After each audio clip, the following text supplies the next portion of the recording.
Mary Michael, I love you so, so much. I've waited so long for you. I would have done it 100 times over. All of it, just to have you. Something I thought that I didn't know if I'd ever have.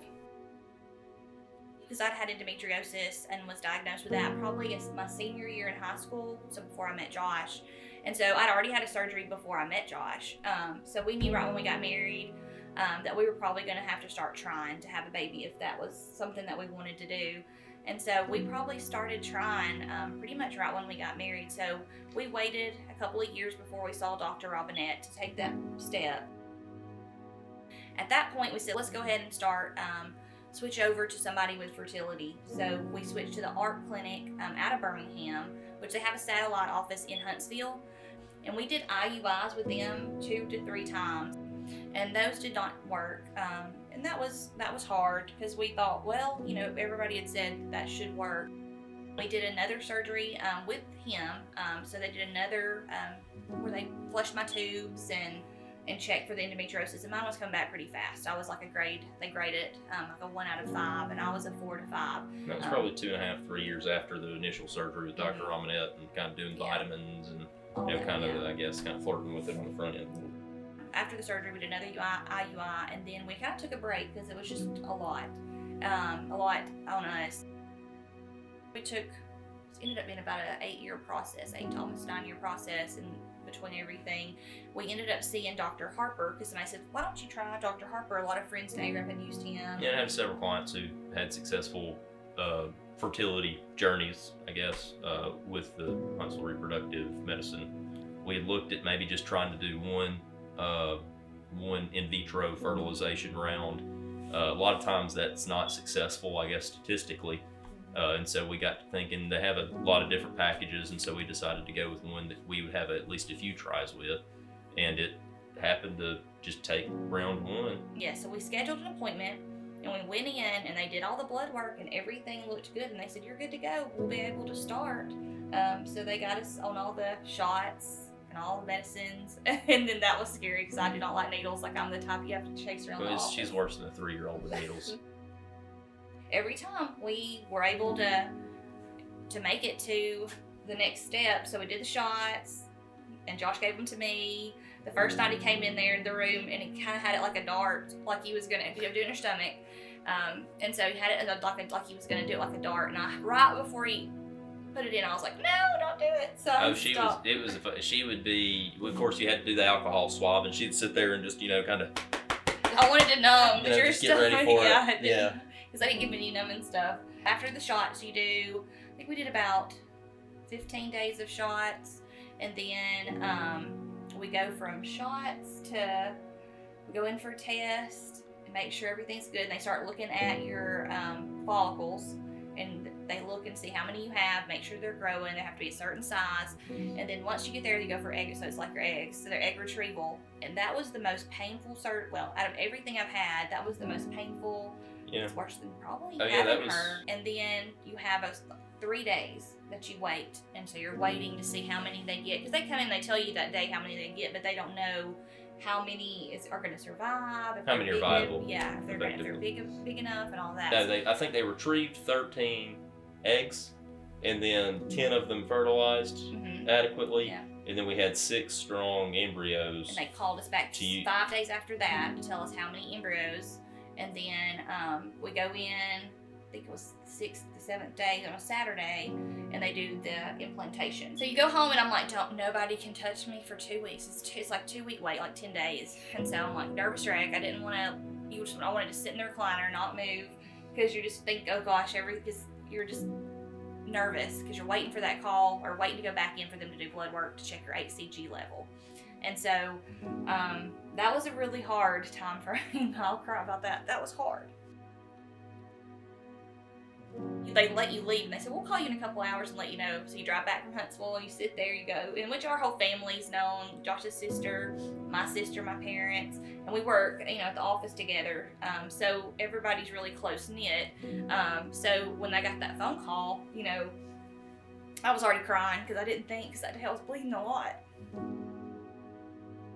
the HCG number was just really low. the bottom of the average spectrum. The average number was like it was actually lower 70 than, to like 465 or something No, like that. She was like 72. And that was what was so special about that phone call too, was because, you know, I just always had, and I'd always told Mary Milton throughout this whole process, you know, through whatever avenue the good Lord saw to make us parents, that it was going to happen. But it was just, I don't know, I get chill bumps thinking about it. But it's just a God thing. He had faith. It's I mean, like not a that I didn't have faith, but it's hard when you're the one that's bleeding and going to the bathroom and seeing it every time. Sure. And I had to come out and tell him, hey, I was bleeding. But I don't know, I just had something in my heart. I just felt like we are meant to be parents. Like, I know this is something God has in store for us, and it surely was. And that they called, and she was, you know, it was just kind of like a flipping a light switch, because she was just really getting prepared for the worst. And all but pretty much the only thing that she didn't have that she just knew this hadn't worked was a phone call saying this didn't work. And so we get the phone call and they say, hey, it worked. You know, and that was incredible. Well, they made us come back 2 days. So Yeah. we did the phone call to tell us the number was low. And then they say, well, you just need to go home. So have a whole day of just not knowing anything. So you go home and we're going to see you in 2 days. Normally we don't do this. And I'm like, okay, that's not good. Normally you come back in 4 to 5 days, but we want to see you in 2. And I'm like, okay. So I came home sitting there. I think I didn't get out of that recliner. And I was sitting in the recliner and I was like, really nobody touched me this day. And I cried. That was a hard day. I watched Netflix. And so Joshua had to work a little bit, but then he came home. So we went back the next day, so 2 days later, and had the blood work done. And they called us, and I was nervous. I still was bleeding a little bit. And so there's nothing I didn't know. There was nothing that made me know for sure. And then when we got the call, the more than tripled. That's when they said, no, you're for sure pregnant. You're good. So if it hadn't, you're not rejecting and you're not having a miscarriage, or your number would have went down. It for sure wouldn't have went up, especially at this much. So that's when we knew. But the whole pregnancy was, you know, I was a little nervous the whole time, but God kept us. We were good. We had, after that first scare, second scare there, I just put it in his hands and said, you know, I can't let this bother me. I have to sit here and be strong, because she's relying on us. So we're so blessed. Her name is Mary Michael Daniels. January the 8th, 2020. At 3:05 in the morning.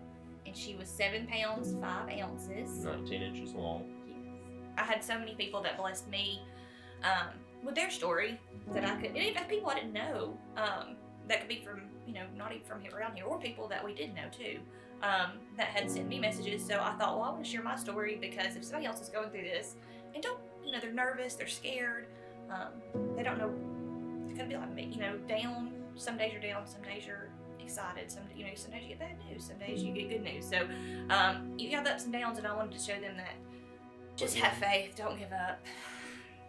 You know, there's many times that was hard. There's many times that I worried, and I had to read, I had to get online, I had to go, you know, rely on God, go to church, pray. Pray. And I prayed the whole pregnancy that everything would be fine. If you need to talk to somebody, you're welcome to, you know, reach out and talk to me, or have a good support system for sure. Even if it's your family, your church, friends.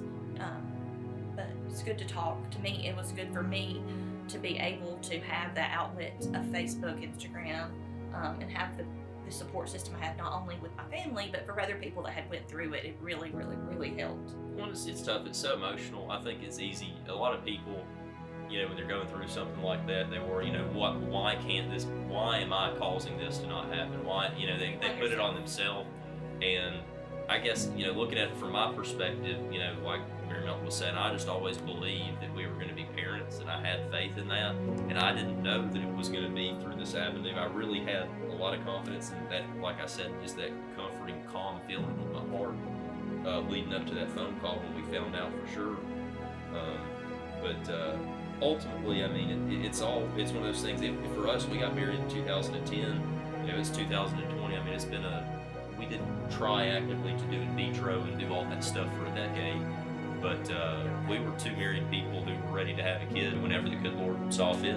There is always light at the end of the tunnel, for sure.